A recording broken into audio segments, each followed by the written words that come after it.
welcome back to the Command Center. Y'all see what it is. We are on the air. You dig? We got retro, Matthew's retro hour tonight. Matthew's gonna be walking us through a game. Welcome back to the Command Center. My name's Quentin Reinhardt. Y'all know what it is. And here we go. Yeah, fam. Yeah, welcome back to the Situation Room. We got Matthew McConaughey back in his retro alley, in his retro corner. Yeah, what's up, Matthew? How you doing? All right. Welcome back to Matthew's Retro Alley. That is a Command Center production, and do not forget it. I am your host this evening, Matthew McConaughey, and we are covering... This is special. This is special to me. This is special to you? This is special to me. This game we are covering is the first game I ever owned. Oh my God, not the first one you ever owned. The first one ever, not the first one I ever played. Oh my God. I rented before that. I got my first video game console, the PlayStation 1, the PS1, the revised version, not the big PS1 that's rectangular, the smooth, the curved one that's a little bit smaller, the revised version. Okay. Back Christmas of I remember that one. Yeah. Christmas of the year 2000. I was 5 years old. And then we immediately started renting games from video stores. I think some of our audience might remember video stores, some might not. Blockbuster, Family Video, your local, locally owned video store. Exactly. And I started off with that. The first game I actually purchased was Space Invaders. Oh my God! 1999. Oh my God! Not the classic. Well, it's a sequel to the classic, kind of a remake of the classic. Okay. See, they were remaking several of the classic games back then. They remade Asteroids, they remade Missile Command, and they remade Space Invaders all around the same time.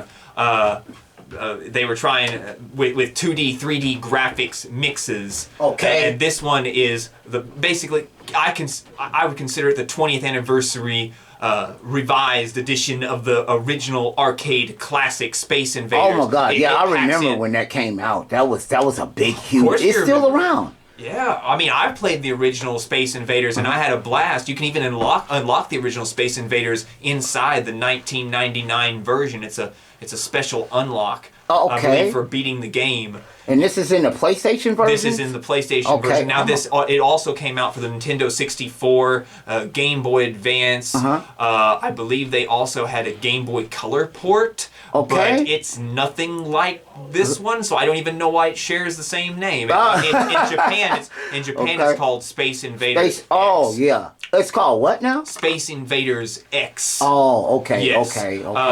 There's not a lot to say about it itself. It was developed by Z-Axis Studios, published by Activision. Okay. So we're going to talk a little bit about the OG. We're going to talk about Space Invaders, the original, by Taito Corporation. Okay, yeah, that's the one I'm familiar with. Yeah. It is the definitive game for many people. I mean, when you think of video games, you think... You're probably going to think of Space Invaders. That's up there with Pac-Man and... Yeah. It might be a generational thing, but I mean, anyone born from, say the 50s to the 90s has probably played the OG Space Invaders. That was legendary in arcades. I'm going to... First of all, I'm going to list my sources. I've gotten my information... for the most part from Wikipedia, and also a little supplementary information from a video by the maker Jordan H.J. on YouTube. I will let you know what comes from what. First off, we are going with the Wikipedia. We are going to travel back in time and imagine a world where video games didn't have soundtracks. They didn't have high scores. They didn't really have progression as we understand it. They didn't even have difficulty curves. It was basically many games were just based off of sports. And Space Invaders holds so many firsts. It's ridiculous. It's the first game that actually recorded. You could it recorded your high score. Yeah. You couldn't put your name in yet. That would come in with a later game. With a later version. Yeah. But it would list your high score, and it had records of the high scores. Yeah. And it was the first game with a soundtrack that played the entirety of the game while you were playing it. Like before that, they didn't have. There was no music; it was silent. Like that first one, soundtrack. The first one I remember going. You know, it used to beep. It used to dit. Yeah, I remember that. Yeah, that's all. That was popular. Yes. That was popular. I mean, it's still music. Yeah. I'd rather hear that than nothing. No. But basically, and it was made by one man. Mm-hmm. This is back in the age when one person could develop an entire game by themselves, and not just like sitting down on a computer and programming it. He built the board and everything. Oh, he did? He did. His name is Tomohiro Nishikado. Oh my God. You good with them Japan? Oh man, with them Japan. I heard it several. I had to listen to that name a few times to get it right. But this is a little bit of information, mixing a little of Wikipedia, but mostly from Jordan HJ. He really went in depth, and I really appreciate that, Jordan. Anyway, Mr. Nishikado. He was switching jobs back in the 1960s. He wanted a new career path, and he went to Taito Corporation, and they made pachinko machines at the time, a little bit like Nintendo used to make parlor machines and card games and stuff like that. And the Taito Corporation was doing the same thing, and he got on there in the 1960s, and he started making mechanical games for them. Like he would build the machines themselves. Oh my, yeah. So this man is talented. He know what it is. And Taito, he could tell that the Taito Corporation was interested in creating an electronic game, and he saw the opportunity there. To get in there. Yes. And so he jumped on that opportunity, and he was the first to use a microprocessor in a video game. He used the Intel 8080 microprocessor. Oh, is that what it is? One of the original Intels. I think it's like second or third generation. I'll look back into that. But one of the original Intel microprocessors, and it allowed him a little bit more freedom than doing the boards, because but for a while there, according to Jordan, he actually disassembled. He got a board from Pong, and he found out how it worked. He found out how, because it was a circuit board. It wasn't even a microprocessor. It was like a board and the circuits were designed in there, and wires. And it was very mechanical, and so not clean like we think of today. Yeah, it was very. Yeah, I already know it was a mess. Very Apollo program kind of tech right there. But he used a microprocessor, and he built the. I don't know if he actually did the artwork or anything, but I think he built the original cabinet, and set up the screen and everything like that. He knew what he was doing. He was a very hands-on guy. Yeah. Yeah, that game helped sell Atari 2600, ColecoVision, and Television. Oh, just wait. I'm getting back to that. That's coming in just a little bit. Anyway, it was about 2 years of trial and error, actually, it took him to make the game, because he started in 1976, and the final game did not come out until April 1st, 1978. Yeah. So that's when it came out, the final game. April 1st, 1978, that was when the first machine hit the market. Oh, yes. Okay. But he got inspiration from several different areas, like from the theme of the game, for the Space Invaders, for the Invaders, and the idea of shooting back at them. He liked the idea of a tank. He experimented a little bit with a jet, but he really liked the tank idea. And he decided that they should be coming down. He really liked movies like War of the Worlds and Star Wars. Those really inspired him. So he was destined to make. But the game that actually inspired him the most was a recent game called Breakout. Oh yeah, I remember that. Where with you had the paddle. Yeah. And the colored blocks. He liked the idea of having to clear an entire stage before moving on. Yeah. And another feature that he enjoyed was the ball getting faster and faster, and there was a little bit of that was the progression. Like the difficulty would increase. Yeah.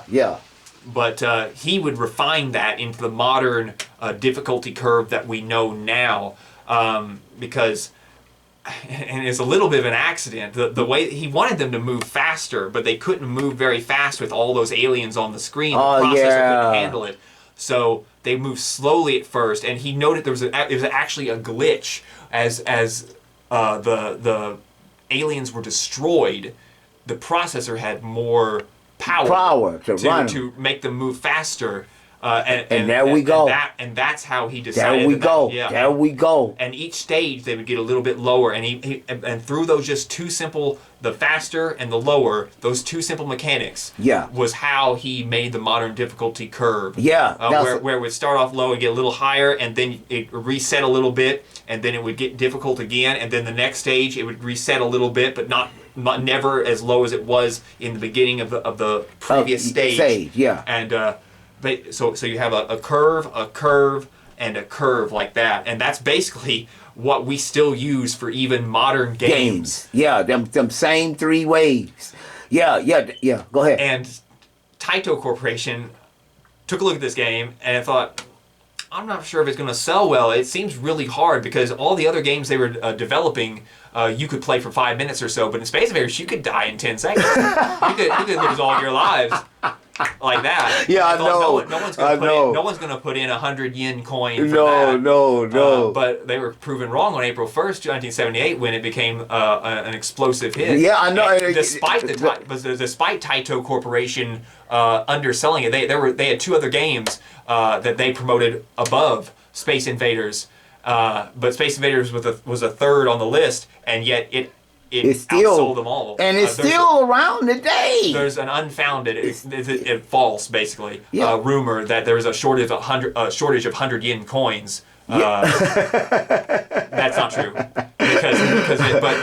what is true is that Space Invaders made the company $2 billion. In 4 years. Yeah. In 4 years. My God. Yeah. That's that progression level on that. It was so popular that there was entire arcades with just Space Invaders. They'd be basically called Space Invaders halls, and it was so popular that it was actually the first game that was imported to the U.S. from Japan. Yeah. When did they import that over here? 1979. Oh, my God. Yeah, I remember that around 1981, seeing that in the arcade. That's probably when they finally caught up with production, because production, for the longest time, it was not keeping up with demand. Yeah. But eventually, there were hundreds of thousands of these machines everywhere. Yeah, that was a very popular arcade machine. A week. Yeah.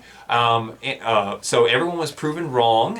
Unfortunately, Tomohiro Nishikata wasn't really a big star because back then developers, the Taito Corporation didn't promote its developers like modern game companies, and even Nintendo, even Miyamoto would be promoted way more in Nintendo. In fact, speaking of Miyamoto, it was Space Invaders that got him into gaming. Oh yeah, and it was also the success of Space Invaders that got Nintendo into the gaming industry. Yeah, they said we need to catch. They even Nintendo themselves made a Space Invaders clone. Yeah, they did. A lot of companies did. A lot of companies did. And it saved Atari. The Atari it sure did. The Atari 2600 was actually lagging. It was released in 1977. Yeah. And it was lagging. And when they released that game, and suddenly sales rocketed to the moon once they added the Space Invaders port. Yeah. It was the killer app for the Atari 2600. Well, we're gonna be taking a look. Yeah, there are several different versions. About 20 of them, and 100 different clones, and each one added the 2D, 3D elements were slowly added, the power-ups were slowly added, all the elements that were added over 20 years combined into the one that we have here, the 1999 version. And, in my opinion, perfected. I've seen the ones that came afterwards, and but this is nostalgia for me. I completely admit that I am nostalgic on this game. Okay. You'll see this. That's why it's your retro hour. Okay, we gonna return with part 2 of this. We're gonna be taking a look at this video game that Matthew's talking about. Let me let you guys know. let me just say this. Don't forget about our 500 subscriber giveaway in the Command Demand Center. You dig? You understand me? In which we will be giving away that PlayStation portable device. We are about to reach 500 subscribers, fam. You understand me? So, yeah, don't forget about that. I'm going to give you that Street Fighter 6 and I'm going to give you a $50 gift card and that Metroid picture. You understand me? I'm going to be asking a dumb question on a fight night Friday night. If you know the answer to that question, in the comments, man. Yeah, I'm gonna get right back with you with them prizes. You understand me? Don't forget to like and subscribe. Thumbs up, up, thumbs down, down, down. Thumbs never in the middle, man. You understand me? If you enjoy the content that you are viewing in the Command Demand Center, give us a thumbs up. If you don't, give us a thumbs down, down. The main thing is give us a thumbs, man. Now look, we gonna come back with Matthew in his corner on his Space Invaders for the PlayStation, you dig? We're out.